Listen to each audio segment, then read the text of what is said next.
The internal power structure of the WNBA just suffered a catastrophic collapse, and Adam Silver has officially stepped in to revoke the executive autonomy of the league office. While the public face of the league tries to maintain a facade of exponential growth and record-breaking viewership, the reality behind the scenes is a corporate civil war that has reached the point of no return. This is no longer just about basketball or even the heated rivalries between the 2024 draft class and the established veterans. This is a total institutional failure that forced the NBA front office to mobilize their legal and executive teams to protect the brand from self-destruction. The smoking gun appeared earlier this week when a confidential internal memo surfaced detailing a direct mandate from New York that effectively stripped Commissioner Kathy Engelbert of her final decision-making power regarding the upcoming collective bargaining agreement. The league is trying to keep this timeline quiet, but we are tracking every deleted post and every backroom handshake. Hit subscribe and turn on notifications right now because you need to secure the receipts before the league office scrubs the evidence of this investigation from the internet. The spark that lit this fire wasn't a missed call or a controversial technical foul, but a series of catastrophic missteps regarding the 2026 CBA negotiations.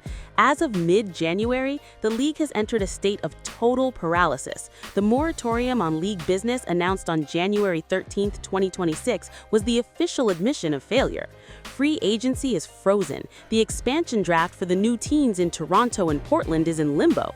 For the first time in the history of the association, the league is operating without a functional contract because the commissioner's office failed to find a meeting of the minds before the January 10th deadline.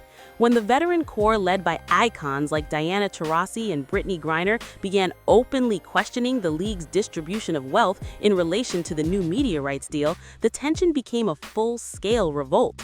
The failure to protect the league's biggest assets while simultaneously alienating the legends who paved the way created a vacuum that only Adam Silver could fill.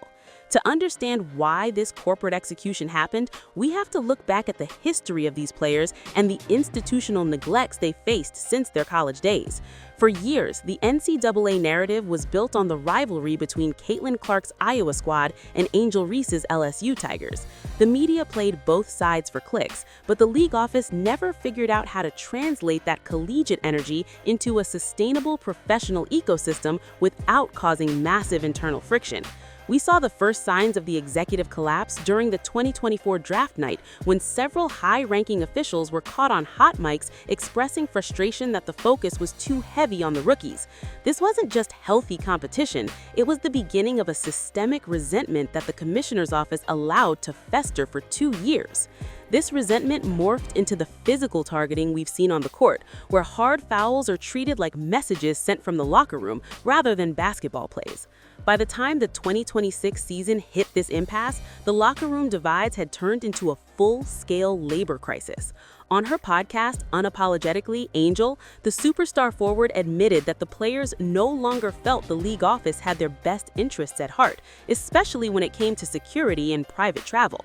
She pointed out that while the league celebrates the revenue, they aren't distributing it to the people who actually draw the crowds. Simultaneously, on A Touch More with Sue Bird, the legendary point guard hinted that the lack of transparency from the top was driving a wedge between the players and the front office. Bird specifically mentioned that the players are aware of how much value they've added, and they are tired of being told to wait for a better deal that never arrives. The receipts are all over social media if you know where to look. Just last month, after a particularly physical game where Caitlin Clark was targeted with multiple hard fouls that went unpunished by the league office, the NBA's executive vice presidents were seen in a heated discussion with WNBA officials in the tunnel. This wasn't a friendly check-in, it was a forensic audit of the league's inability to manage its own product. The digital forensics tell an even darker story of how the old guard is reacting to the new wave. Analysis of recent tunnel walks shows a league divided by more than just team colors. We've seen veteran players intentionally avoiding eye contact with league representatives, while the younger stars are increasingly surrounding themselves with private security teams that report to their personal agencies rather than the WNBA. This is a vote of no confidence in the commissioner's ability to provide a safe and professional environment. When Adam Silver saw the metrics for the unrivaled league and realized that the WNBA's best players were essentially creating their own parallel economy, he knew the executive powers had to be revoked. The unrivaled rosters are packed with names like Paige Beckers and Breanna Stewart, who represent the elite tier of the sport, and they are choosing to align with a player-led model rather than the traditional corporate structure that Engelbert represents. The emergence of the unrivaled 3-on-3 league as a legitimate threat to WNBA dominance is a major factor in Silver's decision to intervene. With players like Natasha Cloud openly discussing on the Be Great Academy podcast how Unrivaled is prepared to pivot if the WNBA goes on strike, the leverage has shifted entirely. Cloud admitted that the players in Unrivaled own the space they play in and have equity, which is something the WNBA has consistently refused to offer. This creates a professional stake that makes the personal beefs on the court look like child's play. When you have top-tier talent like Aaliyah Boston and Cameron Brink committing to a league that offers them a piece of the pie, while the WNBA is trying to cap their salaries at $1 million a year, the math no longer works for the players. Silver recognized that if he didn't strip the WNBA office of its power, the league would lose its most marketable stars before the 2026 opening night. The physicality on the court has also shifted from competitive drive to a form of silent protest. During the 2025 season, we saw countless instances where veterans used their physical presence to intimidate the younger stars, not just to win games, but to prove a point about who really owns the league. These hard fouls were often met with silence from the commissioner's office, which the new wave interpreted as a green light for targeted harassment. But when the NBA stepped in, they didn't just bring order, they brought a pink slip. The move to revoke commissioner powers is the ultimate corporate vote of no confidence. It signals to sponsors and broadcast partners that the adults have entered the room to salvage the 2026 season before the CBA strike turns into a permanent lockout. The league's latest proposal, offering a supermax near $850,000, was seen as an insult by a union that knows the league's value has tripled since the last agreement. The social media activity of the players during this executive takeover has been telling. We've seen subtle likes from star players on posts criticizing the league's marketing spend, and cryptic Instagram stories from veteran leaders featuring images of new management signs. This is a coordinated effort by the players to signal their alignment with the NBA's intervention. They want the stability that the commissioner's office failed to provide. The internal investigation into the league's finances, which was triggered by the NBA's legal team, found discrepancies in how the New Jersey sponsorship revenue was being allocated between the teams and the players' pension fund. This was the final nail in the coffin. When you combine the financial mismanagement with the inability to handle the cultural friction between the rookies and the vets, you get a leadership collapse that is unprecedented in professional sports. The history of this friction goes back to the draft night snugs and the Team USA selection drama that dominated the headlines last year. The veterans felt that the media was crowning the new class before they had earned their stripes, while the rookies felt they were being used as pawns for engagement without receiving the proper institutional support.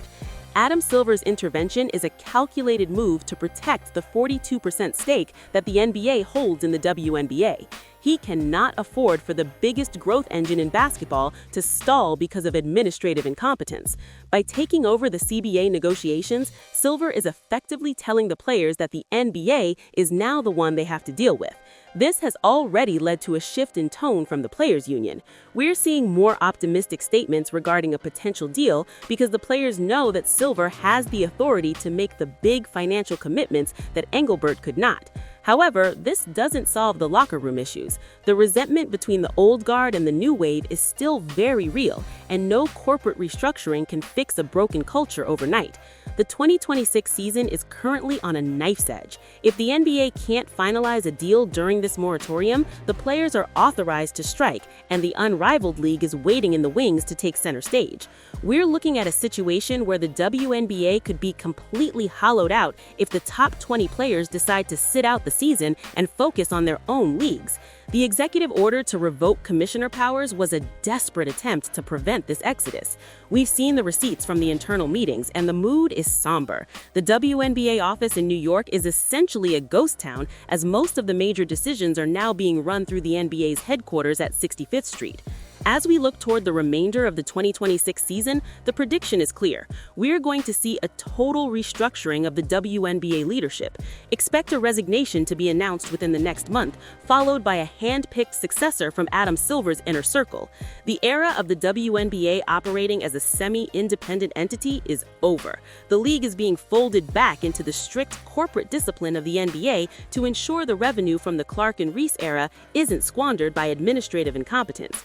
The leadership collapse is complete, and the takeover is just beginning. This was never just about a few games. It was about who owns the future of women's professional sports. The players have signaled their readiness to fight for a 30% share of gross revenue, and they won't settle for the fixed salary systems of the past. The forensic analysis of the recent podcast clips from Sue Bird and Candace Parker shows that the veterans are preparing for a long battle. They aren't just fighting for money, they're fighting for the respect that they feel has been eroded by the league's obsession with the new rookie class. Meanwhile, the rookies are navigating a minefield of veteran resentment and executive failure. When Caitlin Clark mentioned in a recent interview that she just wants to play basketball and that the negotiations are the biggest moment the league has ever seen, she was issuing a plea for stability. But stability is the one thing the WNBA can't provide right now. The executive order was the only way to stop the bleeding. We will continue to track the movement of the lawyers and the agents as they navigate this new reality. The moratorium is just a temporary fix for a much deeper problem. The culture of the WNBA is in crisis, and the leadership collapse is just the symptom of a league that grew too fast for its own good. If you want to see the next chapter of this corporate takeover and the secret meetings that decided the fate of the 2026 season, you need to watch our next deep dive on the unrivaled league's plan to replace the WNBA entirely. The receipts are coming, and the truth about who really runs this league will finally be revealed. The battle for the soul of the association has only just begun, and we will be here to document every deleted post and every backroom deal that shapes the future of the game. The stakes involve not just the current rosters, but the entire future pipeline of the sport. With superstars like Paige Buckers and Juju Watkins watching from the sidelines of the college game, the WNBA knows that if they don't get this right, they will lose the next generation before they even step on a professional court. The corporate coup was a necessary evil to preserve the long-term viability of the product. The old guard might be angry, and the new wave might be frustrated, but the business of basketball must continue. This investigation has revealed that the power has shifted from the commissioner's office to the boardroom, and from the boardroom to the players, who now hold the ultimate leverage. The next few months will determine if the WNBA survives as a premier league or becomes a cautionary tale of institutional failure in the face of unprecedented growth.